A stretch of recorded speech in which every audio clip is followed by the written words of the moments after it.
चलिए देखिए, आप लोग को माध्यक जो है पढ़ाई हो चुका है और आज हम जो बताने वाला हैं वो है बहुलक। तो देखिए, जो बहुलक होता है उस बहुलक में भी बिल्कुल उसी प्रकार से हम लोग आज बात करेंगे, क्योंकि जो 10वां क्लास में जो है आपको सिंपल तरीका से बनाना नहीं है, वो आपको थोड़ा सा टिफ हो जाता है, थोड़ा सा लेवल बढ़ा दिया गया है, क्योंकि 6, 7, 8 क्लास में जो पढ़े थे वो एक सरल बहुलक पढ़े थे, लेकिन आज जो पढ़ेंगे वो वर्गीकृत वितरण नियम से इस चीज़ को बनाएंगे। ठीक है, तो देखिए यहाँ पे सबसे पहले पहचान करना सबसे बड़ी बात होता है। तो एक बार हम लोग पहले 6, 7, 8 में चल जाते हैं। चलिए, तो बहुलक जो चर मान अधिक बार लिखा रहता है उसको क्या कहते हैं?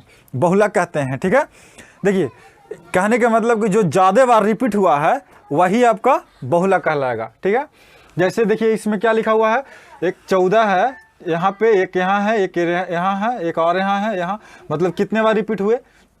तो 1, 2, 3, 4, एक 5 बार 14 जो है रिपीट हुआ है। तो सिंपल जो अगर बहुलक निकाले कहेगा कोई, तो इसको क्या कीजिएगा, इसका आंसर 14 हो जाएगा। ठीक है, लेकिन अब हमको इसको कन्वर्ट करके चलना है किसमें? 10th क्लास में जैसे वर्गीकृत वितरण नियम से कुछ बनाना है, तो उसको बनाने के लिए हम लोग इसको ना एक डायग्राम में लाते हैं, जैसे अपने मन से ले रहे हैं इसको। ठीक है, तो वर्ग अंतराल, उसके बाद बारंबारता, इस तरह से 2 चीज़ लिख दीजिए, और उसके बाद इसमें 0 से 5 तक एक बनाइए वर्ग अंतराल, उसके बाद 5 से 10, फिर 10 से 15, 15 से 20 कीजिए और खोजिए कि 0 और 5 के बीच में या कौन कौन है। तो 2 है और कौन है?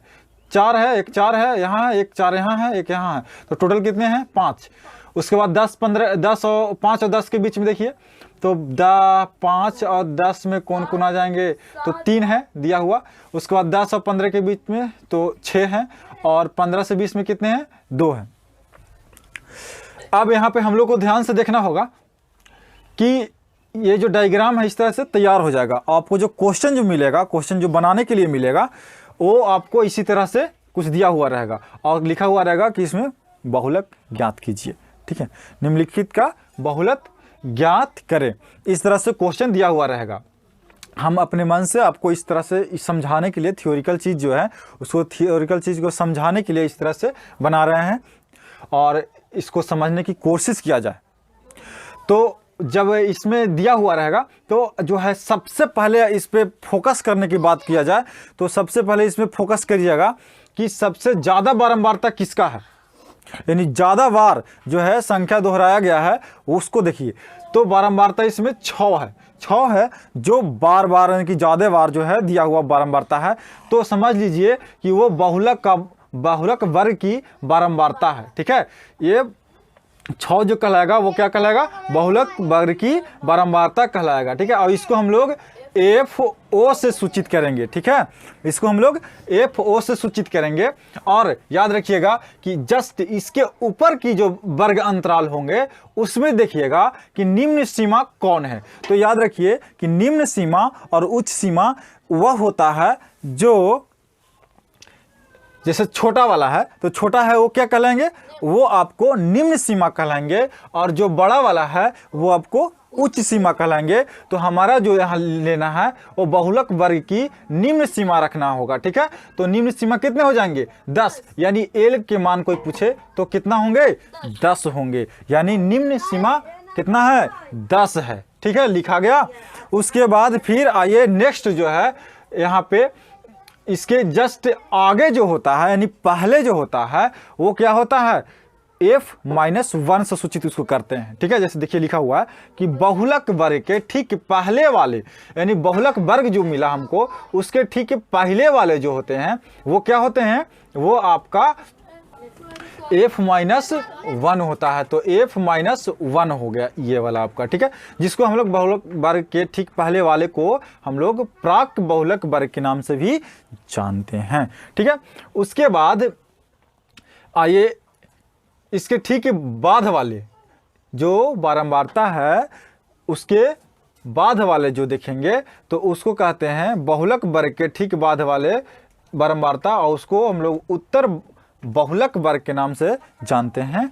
जैसे इसको सूचित किया जाना है कुछ से F1 से, तो इसको लिख सकते हैं F1, ठीक है। यानी ठीक इसके बाद वाले F1 और ठीक इसके पहले वाले F-1 और ठीक इसके ऊपर जो है वो क्या है, आपका न्यूनतम मान है यानी L है, ठीक है।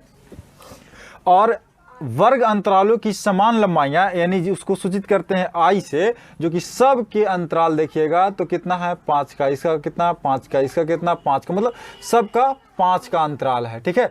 तो ये आपका जो हो गया वो हो गया I हो गया, ठीक है। देखिए एक उदाहरण जो है यहाँ पर ही आपके सामने है, निम्नलिखित वितरण में बहुलक वर्ग निकालें। इस तरह से क्वेश्चन दिया हुआ रहता है, ठीक है। तो जब इस तरह से क्वेश्चन दिया हुआ रहेगा तो आप इसको में सबसे पहला पॉइंट हम बताए थे कि सबसे पहला जो पॉइंट है वो पकड़िएगा, और वो क्या पकड़ने में आएगा, तो बारंबारता में जाइएगा और बारंबारता में देखिएगा कि सबसे जो ज़्यादा यानी सबसे बड़ा बारंबारता जो है कौन है। देखिए इसमें सबसे बड़ा बारंबारता कौन है, 15 है। जस्ट हमको पता चल गया कि ये क्या है, FO। ये जो है FO का मान दिया हुआ है, ठीक है। जैसे ही हमको पता चला कि FO का मान हो गया 15, तो अब आगे जो है प्रोसेस ऊपर वाला में जाएंगे, इसके ऊपर यानी कि वर्ग अंतराल वाला में जाएंगे, तो हम लोग को निम्न सीमा भी मिल जाएंगे। और निम्न सीमा यानी कि L, तो L कितने हो जाएंगे 30, है ना। उसके बाद जस्ट इसके पहले जाएंगे, तो पहले जैसे जाएंगे तो कौन मिलेंगे, F-1 मिलेंगे। और जस्ट इसको पीछे जाएंगे यानी कि बाद में जाएंगे तो वो क्या मिलेंगे, F1 मिल जाएंगे, ठीक है। और उसके बाद I की बात किया जाए तो I कैसे मिलेगा, तो देखिए यहाँ ये सब वर्ग अंतराल का घटाइए, पता चलेगा कि सेम वैल्यू कितना है 10। जैसे ही हमको पता चला कि सब घटाने के बाद 10 हो रहा है, तो वही क्या हो गया आपका I का मान हो गया। अब हम लोग सारा का सारा फाइंड कर लिए कि L का मान 30 होंगे, L के मान 30 होंगे, FO के मान 15 होंगे, F-1 के मान 6 होंगे, F1 के मान 7 और I के मान 10 होंगे। जैसे इस तरह से हम लोग अगर फाइंड कर लेंगे तो हल करना सिर्फ हमारा काम रह जाएगा। देखिए फार्मूला तो याद ही होगा कि MO बराबर क्या फार्मूला होते हैं, L plus FO minus F-1 वट्टा 2FO minus F-1 minus F1 गुने I। इस तरह का फार्मूला है, इस तरह का फार्मूला है। बताइए L के मान कितना है 30, FO के मान कितना 15, F-1 के मान कितना 6, फार्मूला में माइनस था, माइनस लिखा हुआ है, ठीक है। 2 फार्मूला में क्या लिखा हुआ है, 2 लिखा हुआ है, 2 लिख दिए। उसके बाद कोई चिन्ह नहीं है तो गुना के चिन्ह देंगे यहाँ पे, ठीक है। उसके बाद बताइए कि FO के मान कितना है 15 है, माइनस उसके बाद बताइए F-1 के मान कितना है 6 है यानी 6 है। उसके बाद F1 के मान कितना है, तो F1 के मान कितना है 7, देखिए 7 है ना। चलिए अब हमको समझ में आ गया, I के मान भी पता है कितना है 10 है, ठीक है। अब I के मान भी हम 10 रख दिए, अब इसको सिर्फ सॉल्व करना है। तो देखिए सॉल्यूशन कैसे हो जाएंगे, 30 के आप 30 लिख दीजिए, ठीक है, प्लस के आप प्लस लिख दीजिए, ठीक है। अब 15 में से 6 को घटाइएगा, कितना बचेगा 9 बचेगा। अब 15 में और 2 में गुना कीजिएगा, कितना होगा 15 दूना 30। और उसके बाद फिर इधर देखिए, इधर घटाओ में कितना है 6 और यहाँ घटाओ में कितना है 7, ये दोनों को आप जोड़ सकते हैं, जोड़ना है तो जोड़िए। 7 और 6 कितना हो जाएंगे 13 गुने 10 को 10 अभी रह दीजिए, ठीक है। 30 के 30 रहने दीजिए।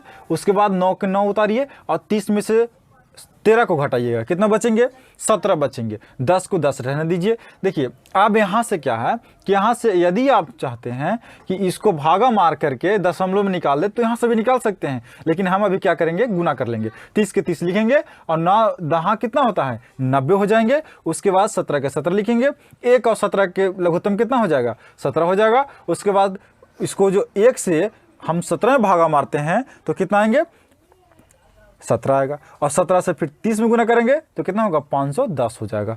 प्लस 90 को 90 लिखेंगे क्योंकि 17 से 17 में भाग मारेंगे तो 1 आएगा, 1 से 90 में गुना करेंगे तो 90 ही होगा। अब जोड़िए इसको 510 और 90 दोनों को जोड़ करके कितना होगा 600 और 17 को 17 लिखिए। उसके बाद 17 से आप भागा मारिए कितना में 600 में, जैसे भागा मारते हैं तो 35 पॉइंट कितना आएंगे 3 आ जाएंगे आंसर। देखिए अगर आपको यहाँ पर मन करता है कि यहीं से भागा मार के 30 में डायरेक्ट जोड़ दिया जाए तो आप यहीं पे भागा मारिए और जोड़ करके आंसर 35 कर सकते हैं, लेकिन भीम के जोड़ हम निकाल दिए हैं, ठीक है।